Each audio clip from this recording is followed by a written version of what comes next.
managers going and spending your money as shareholders on these investment opportunities, or do you want them to, return it to you in some way, shape, or form?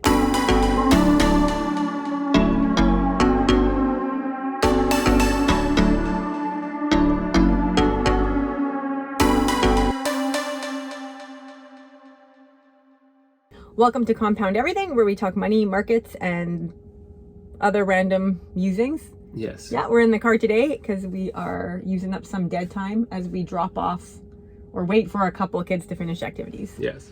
Today we're talking about Mohnish. Mohnish Pabrai. Yes. Yes. So he gave a lecture to Boston College students in October of 2021. Yep. And I came across it just kind of by happenstance. I went to his website. It's called Chai with Pabrai. Yep. It's a bit of a play on words. And found some good resources there, actually. Yes. So I'd encourage you to check it out. That's Chai with Pabrai. The video I found is on YouTube as well. So if you go there and hunt through it, you'll find it. Talk was quite interesting, actually. So I think going through it and summarizing some of his points would be useful. So the talk was 2 hours. So we're going to try and bring it down to about 20-ish minutes of what we thought was like, that's pretty interesting. Yeah, the most valuable points that we brought out.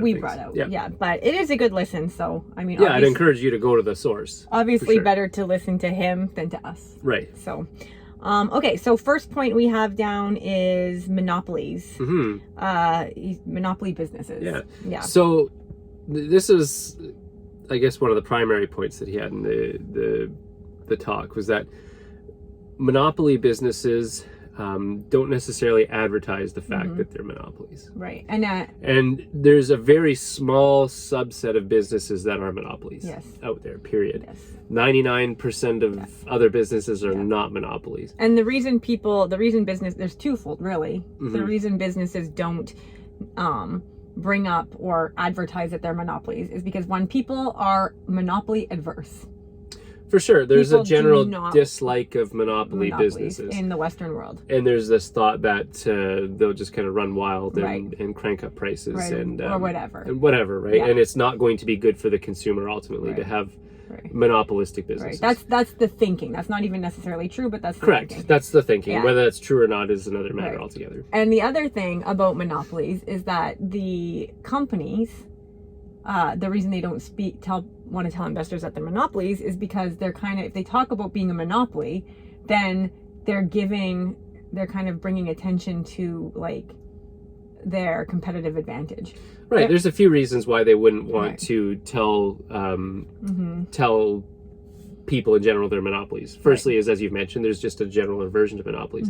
Secondly, you're kind of giving up your golden goose. Yeah, exactly. In a sense, why would you tell someone you're a monopoly if you don't have to and bring attention to it? And then you're telling your competitors, look, this is what differentiates us, inviting them to copy you. Right. And he actually gave a story about Amazon. Right. So I think he said when he went, so Mohnish Pabrai kind of got put on the map when he went out for lunch. He won the auction to go out for lunch with Buffett. Yep. And that's kind of people are like, oh, who's this guy who won that auction? Right. And then he said at that lunch, one of the quotes that Buffett said was, whale doesn't get harpooned until it surfaces. Right. And then he went on to give this story about Amazon. So Amazon had been doing their AWS. Yeah. And just the whole story about Amazon and how they got into the cloud was interesting to begin with. For sure. So Amazon got into the AWS and they didn't say anything to investors, or it was kind of under wraps for a very long time. Right. And then in 2015. Yeah, 2016, I think. 2016, okay, somewhere around there. Bezos talked about it. Yeah. And both Google and Microsoft pounced on the cloud idea. Yeah. And they've been mimicking it ever since. Right. And but they were already behind because they were already behind. But that was one example of like, you don't talk about your monopolistic advantages. Yes. Because as soon as if you let people know what your advantage is, people are going to clone it. Yeah. Right. And Microsoft is already a serious cloner of companies. The other thing you do is you invite regulation.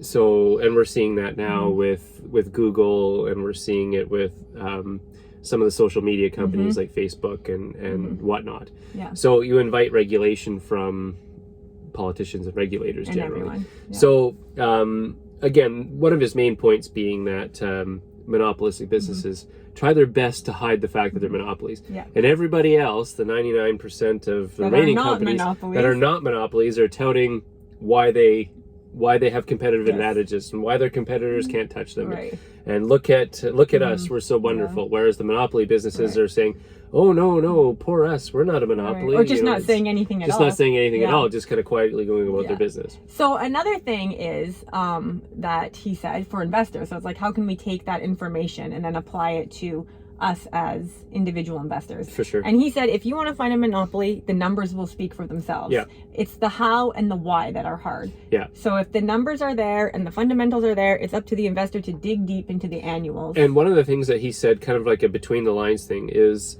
often you're going to have to do a lot of digging to figure that out. They're not going to necessarily be forthcoming as to what differentiates them. Yeah. Well, they're not going to, of course, because that would They give away their competitive advantage. Give away their competitive advantage. Exactly. They don't want to give up the golden goose. So as investors, you're going to have to look and dig deep. And just as an example of that, Mohnish Pabrai said that when he was looking into Tencent, he in the same interview, he was looking at Tencent, and he said that Pony Ma, the CEO, is very tight-lipped about things, and he said he looked through, I can't even remember, 20 years of annual reports. He read 20 years of annual reports, which is that's staggering. Yeah, because he was diving deep into Tencent. Yeah. So he read 20 years of annual reports to try and figure out what made Tencent tick. Right. And he couldn't figure it out necessarily just based upon he knew they had something, again, because the numbers were there, but he kept saying like the how and the why are a lot more difficult to extrapolate. And so he extrapolated. So he took 20 years of annual reports. Yeah. And he couldn't find it. So then he went on and he looked into Naspers. Because Naspers had made a large investment. Well, maybe not so large for them at the time, but they made an investment. It grew into a humongous, and that's actually another story that's worth listening to the entire interview for. Sure, absolutely. So the investment of Naspers in Tencent close to the inception. So, but he went and looked into Naspers, which is I think it's a South African media company, newspaper company. Newspaper company. Yeah. And so he had to go there because they have now a large investment in Tencent, and it wasn't until he started reading what the CEO of Naspers had to say about Tencent that he actually kind of figured out what made Tencent tick. And he said that this investor, the CEO of Naspers, is that what it's called? Koos Becker at the time. Koos Becker. So the man's name is Koos Becker, the CEO. He had talked to Pony Ma. Yes. And Pony Ma is very quiet and kind of hides. Just his Pony Ma's main concern is just allocating capital and making money. Right. And he doesn't necessarily want to go talk. He's the opposite of Jack Ma. Right. I think Mohnish even said that. Yeah, Jack Ma likes to talk, and he will often gets himself in trouble. Yeah. Pony Ma doesn't do that. So Mohnish went and talked to Koos Becker because he figured that was the next best thing to talking to Pony Ma to figure out. And it's just, I guess that's what Warren Buffett or Benjamin Graham or one of those guys would call scuttlebutt. Yeah. And it was interesting to see how much work, like Mohnish is a smart guy. Yeah. Mohnish has been investing for a long time. Yeah. And he still thinks, like, he does not want to pull the trigger on an investment until he done his homework. And his homework for Tencent was 20 years of combing through annual reports. Not, he didn't spend 20 years, but he combed through 20 years of annual reports. He called Koos Becker. Right. He was trying to figure out every little detail. He left no stone unturned. And in the end, he decided he liked the business. Right. Yeah, exactly. And that was one of the things he said. Someone actually asked him straight up. They said, why did you sell Baba? Which caught our attention because we have a position in Baba. And it was a little concerning to us when we found out Mohnish totally sold. Yeah. And there was a lot of ideas floating around. But he put to rest some of the ideas and confirmed one idea. And that was that he, in fact, did transfer his investment over to Tencent. Yeah. Essentially, what it sounds like is he had a capital loss in Alibaba and then found a company he liked. Maybe even more in Tencent. So he decided to sell the Alibaba position and then invest the proceeds into into Tencent at the same Right. time taking a tax loss harvest. Exactly. So that was just, and he said he still actually thinks Baba is A good company and all of that, but he just figures at what Tencent is selling for now, it was the better deal. investment for growth. And then the other thing that he talked about that was a super interesting point, and this is kind of tied into Tencent, is he thinks out of all the really, I think he said there's like 8 or 9 really like strong big companies globally right now. So you think Facebook, Apple, Amazon, Google. Tencent, Baba, Google. I think he might have mentioned a few more. He said the 2 companies that he thinks are the best capital allocators are Tencent and Amazon. Yeah. And that was interesting. And he, as an investor, you want CEOs who are amazing capital allocators, because if they can allocate the cash for the company better and get a really high return on investment, that return on investment comes back to the shareholders. So it was interesting to hear him talk why. So you can touch on that. The reason why he thinks they're good capital allocators is because they have very little cash on hand. Right. They don't keep a large war chest of just cash. Right. Which was one of the criticisms of Apple. Right. So Apple has been criticized in the past for having a huge cash stockpile. Well, it's the same thing with Facebook right now has Facebook like a ton of cash. Well, a lot of these companies have significant amounts of cash. So, Apple and Apple had those activist investors at one point. Right. Who were saying said, like, give us a dividend. Basically, give us a dividend or cash. do something with the money. You're just hoarding it. And you don't have anywhere to put it. And Right. so the thought was that Amazon and Tencent have very little cash on hand, Right. because, and the reason for that is because the CEOs keep finding things to throw at. Right. And so I guess it was an interesting comment that he made, because we had never looked at that as being a positive. That as being a positive, where they're just like burning cash. I wouldn't say burning, but they're kind of throwing magnets at the fridge and seeing what sticks. Now, he would say the reason it's good for them is because they actually know where to throw the cash at. But he says Pony Ma has bazookas. Yeah. And he just aims his bazookas one place or another and just gets these guys to allocate capital in these various places. And it was very interesting, because we always thought like, oh, like when they're just throwing cash. For instance, one thing that makes us a little nervous about Meta is that they're going through so much cash burn with Reality Labs. Right. Now, we think Reality Labs is a good pivot for them. Sure. Reality Labs being like their Oculus and their VR kind of segment of metaverse, augmented reality. Yeah. But at the same time, it's somewhat concerning, because they're going through a lot of cash burn and they've warned investors. And it's a bit of a risk. And I mean, we don't know exactly how that investment's going to turn out. I mean, like anything investing, you don't have 100% clarity. Right. And so, and maybe the reason why, and I was thinking, I was like, oh, that's interesting, that the reason he thinks they're good capital allocators is because they don't have cash on hand. But maybe the reason Mohnish is so comfortable with it is because of his intense research into the companies. Right. And I guess also their track record. I mean, you can see from Tencent's track record, they have an amazing track record, as does Amazon. So these CEOs and whatnot, so formerly Jeff Bezos and Pony Ma, are obviously very good at capital allocation. Right. So I mean, you got 2 options as a CEO. You either find a place to put the money and invest it. Well, 3 options. You got that option. You can sit on it and wait for something to come up. Or thirdly, you can give back to the shareholders. Right. So through either dividends or stock buybacks. Right.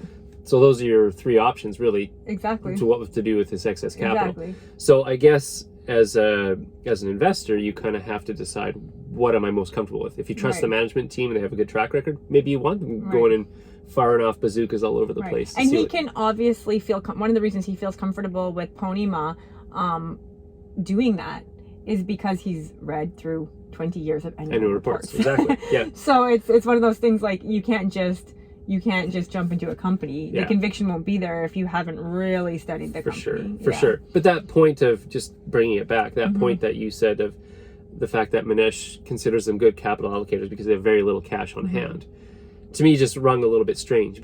because you could contrast that to, again, Berkshire Hathaway. Mm-hmm. And no one would doubt the fact that Warren Buffett is a very good capital allocator. And in fact, probably one of the best, one of the best in history. And also, yet he has a much longer track record than Pony Ma and Bezos. Probably just combined. by virtue, Probably by combined. virtue of him being like 90 years old. Exactly. Yeah. So you're right. That's a good point. So it's just different philosophies, right. I think. And I mean, I guess one of the things to say about Warren Buffett is he's just patient. Right. He's willing to sit in cash for years and just wait until he sees the right opportunity. And the other thing, I guess, in a sense, Buffett and Ma and Bezos are, it's almost apples to oranges comparison too, because two people are running a active company. Yeah.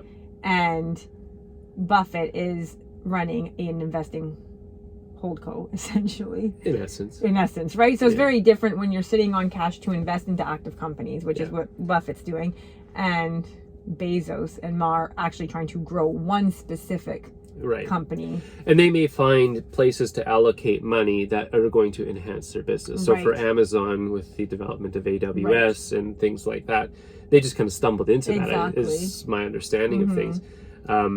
And they didn't stumble into it, it just grew into it. It just grew into it, for sure. And I think you can see businesses that build synergies in that way. And that's one of the marks of a great business. Right. So at the end of the day, I think he's right. Like, these guys are very good capital allocators. Yes. There's very little question about that. I guess it depends as an investor what one is comfortable with. Are you comfortable with managers going and spending your money as shareholders on these investment opportunities, or do you want them to, return it to you in some way, shape, or form? And obviously for Amazon and Tencent, it's been better for them to invest the money, because giving that money back in a dividend, I mean, it would not have served the shareholders in the same way. It would have not have grown their portfolio. No, not even close. Or likewise, share buybacks. Yeah, exactly. Another thing he said about Tencent which was interesting, because there's a lot of geopolitical things with China right now. Of course. So everyone's a little bit afraid to invest in China. Everyone's on edge. Everyone's on edge. Mohnish isn't. Yeah. He talked about that. But one thing he brought up with his Tencent investment is that it didn't bother him, all the new gaming rules within China. That was interesting. And that was interesting. So first he said, the landscape of China doesn't bother him. The geopolitical didn't bother him. He says it's just different. Yeah. Right? But then he went on a step further and said the rules in China for gaming. So I think they have a cap for gaming for children. There's a certain amount of hours per week, I believe, and also certain times of day that they can. Yeah. And that frightened a lot of investors in the gaming industry, because no question. I mean, who's to say they're going to make it zero or whatever? And China's a big population. Sure. Right? And less screen time on certain games is less revenue. So that was interesting to me, that he said that, I think his exact words were, it doesn't bother me because Pony Ma will just talk to his engineers and he'll redirect those bazookas and they'll throw the cash somewhere else and they'll figure out a way. And he went on to say that the rules in China don't bother him, but what is hard for these CEOs is that what they would like for the CCP is to give them all the rules at once. Just dump them. And that was interesting to me too. So it's like the rules and the restrictions aren't really an issue for these good CEOs, but the problem is that they keep coming at different times. Yes. And they would like them all to come at once so that they can just be like, okay, these are the new rules for China. Yeah. How are we going to deal with these rules in order to grow our business? Let's figure this out. Yeah. Yeah. So that was comforting as an investor in I think we have a few Chinese investments. Yeah. Well, I know we have a few Chinese. Well, it also is interesting because it speaks of his comfort level with Tencent's ability to be nimble and pivot. Gaming is a large aspect of Tencent's portfolio. And so so that was a big deal when China announced that. For sure. And basically what he's saying is that he's confident that either A, they'll adapt to that environment within China, or B, they'll just look outside of China. Exactly. And they'll still be able to pivot as nimbly as they would otherwise. Yeah. He had nothing but great things to say about Pony Ma. Like, he just... Oh, yeah. He had nothing but great things to say. It was quite interesting to listen to. So we've talked about monopoly businesses. Yep. We've talked about Pony Ma and Tencent and his change into Baba. And we've talked about capital allocators. And I think our last big point that we took away was that Mohnish really likes companies where everyone benefits and there's very symbiotic relationships between investors and customers and distributors and management. Yeah. So Yeah, and I think that's an important thing to look for in a business. Yeah. And is one where everyone benefits. One of the reasons why he got onto this is because somebody asked about the Chinese education companies. Right. And he went on a very long answer about why he actually doesn't like those types of businesses. Right. Because the only people who benefit are the business. He didn't like the education businesses in China, in part because he is part of a charity, I guess, that does education in India. So he is entrenched in that, and he just can see things that other people can't. But he doesn't like it because there are very few spots open in these colleges in China, and everyone wants to get one, but a lot of people aren't going to get one. And these businesses prime you and prep you for these exams, and you pay a lot of money and you get prepared, but at the end of the day, very few people get a seat. And he just doesn't like that the only people who are really winning in that situation is the business. So bottom line, there's limited college spots, university spots, and wealthy individuals are paying for their children to go to these extra activities and paying a lot of money to do so. And if you don't do that, you have very little chance of actually getting one of these seats. And even the people, even the wealthy people who pay, not everyone wins. Correct. Right. And so it's just kind of like not a great business model, because not a lot of people benefit from it. Right. And he says at the end of the day, that never brings, like you said earlier, it never brings a lot of shareholder growth. You'd prefer to look for a business where everyone wins. Right. So the customer wins, the employees win, the shareholders win, just society at large wins. You know, everyone wins. And so what's an example? The example he used was Costco. Yeah. So Costco is a wonderful business. Yeah. And we love Costco. We love Costco. Yeah. I love going to Costco. Yeah. I go to Costco, it makes me happy. I don't love Costco. Because I spend too much money there. I go to Costco, I feel sad. Because I spend too much money. So the reason Costco is a wonderful business is because they give customers a great price on their product. So the customer's happy. They get quality product at a great price. They have a fantastic return policy. They'll take almost anything back. The suppliers are happy because they're selling volumes and whatnot, and so they're happy. The employees are happy because they get a very good wage. Really are happy. Oh, I've spoken to many of them. When you go to Walmart and you go to Costco, there is a huge difference between the morale, like the happiness of the employees. For sure. Yeah. So the morale is wonderful. And, well, it's much better at Costco. And I've heard they treat their... Yeah, they do treat them well. I've spoken to employees, and they treat them much better than it sounds like Walmart or other businesses treat theirs. And of course the shareholders are happy because there's good shareholder return. So it's, in essence, everyone's happy. It's a win-win-win. And so there's very little reason for anyone to dislike that business in terms of a regulator or otherwise as well, right? Yeah. So it's just an example where, again, everyone wins. Of that. So I kind of like that as an investor. Like, look for companies where everyone benefits. Yeah. Because those companies tend to bring really great shareholder growth. So if the customer's being taken care of, the suppliers are happy, and the employees are all happy, then the returns will probably follow in a business like that. And I think of Apple. Yeah. Right? Like, their customer service compared to Microsoft is much whenever we have a problem. We have many Apple products, and it's easy to get a hold of someone. They'll stay on the phone with you forever until you figure it out. If they can't, they set up the appointment at the Genius Bar. Then you go into the store, all the employees are super happy. There's like a good vibe going on there. I don't know, I just think of Apple when I think of a company where everyone benefits. I think of them too. No, I agree. Right? So it's fun to kind of like, when I heard that, I was like, oh, it's fun to sit here and think in my mind, like, what other companies is everyone happy? The customer, where it's a win-win-win. The employees, the shareholders, like where everyone's just winning. Yes. Yeah. And those are the businesses you want. Yeah. Okay, so our 4 points have been, we want companies where everyone benefits. Yeah. We want monopolies. Yeah. Right? And to find monopolies, you look at the numbers and then you have to extrapolate why they are a monopoly. We want to do deep dives of companies because you can't have a strong conviction on your company if you don't know your company. Also, they might not be forthcoming with their competitive advantages if you found a really great business. Yeah. So you got to dig in. Exactly. And you want companies that have CEOs who are fantastic capital allocators. Yeah. And I think our last point is going to be... Well, Mohnish describes himself as a shameless clone. Yes, he does. So...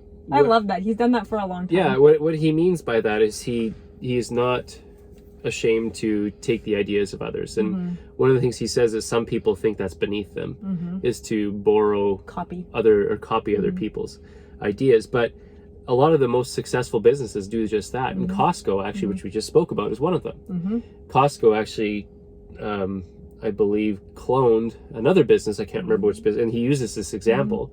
Costco cloning another businesses, and they got so good at it that Costco actually outgrew that as other business and then took it over. It was a wholesale. It was a wholesale. Too, yeah. It was a wholesaler, and they bought as it well. out, yeah. And they ended up buying it out. So they just the clone, became the master in this sense. Yeah. The other company that he talks about that is a shameless cloner and has been from the beginning is Microsoft. They rip off everybody. Yeah. Oh, for sure. Yeah. And so they find something they like, and then they just make it better. So.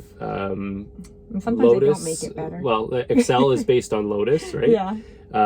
You've got Word, Microsoft Word, which is based on WordPerfect from before, and so Microsoft just takes things and clones them, and they've done a very good job at it. So he describes himself as a cloner in terms of investing, but businesses will also do the same thing. And he is of the mindset that if you can find a business that's great at cloning, you've probably found a great business. Yeah. He does give the caveat that not everyone can clone well.